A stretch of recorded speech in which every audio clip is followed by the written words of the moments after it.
Unveiling the Secret of Nominative Case in English.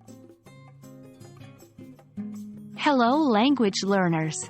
Welcome to another exciting lesson where we demystify English grammar.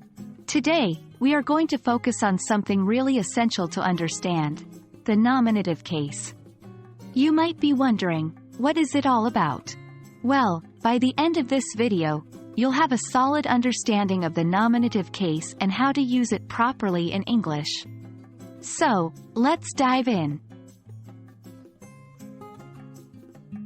Before we get into the nominative case, let's briefly review what we mean by a case in grammar. A case is essentially the role that a noun or pronoun plays in a sentence. It indicates the relationship of the noun or pronoun to other words in the sentence. English has three cases: nominative, objective, and possessive. Today, we're focusing on the first one, the nominative case. Now, it's time to uncover the mystery of the nominative case. In English, when we talk about the nominative case, we're referring to the case used for a noun or pronoun that is the subject of a verb. It's the doer of the action in the sentence. For example, in the sentence, Sarah reads a book, Sarah is in the nominative case because she is the one performing the action of reading.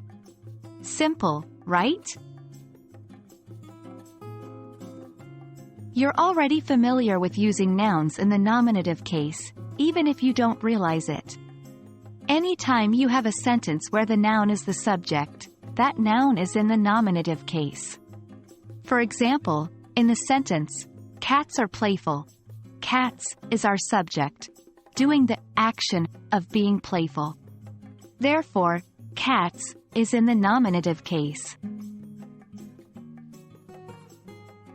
Pronouns also have a nominative case, and this is where things can get a bit tricky.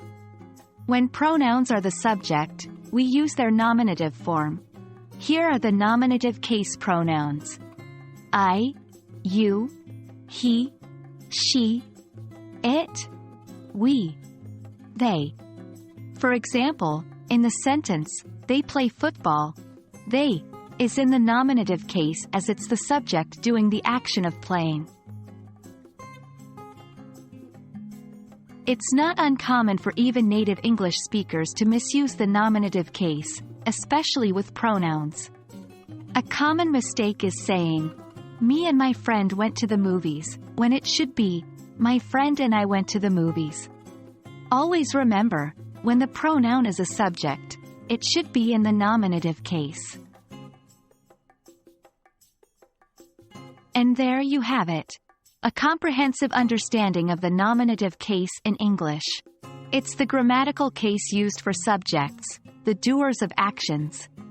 By mastering the nominative case, you'll be able to structure your sentences correctly and sound more fluent in English.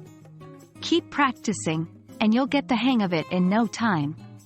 I hope this video was helpful, and I can't wait to see you in our next lesson.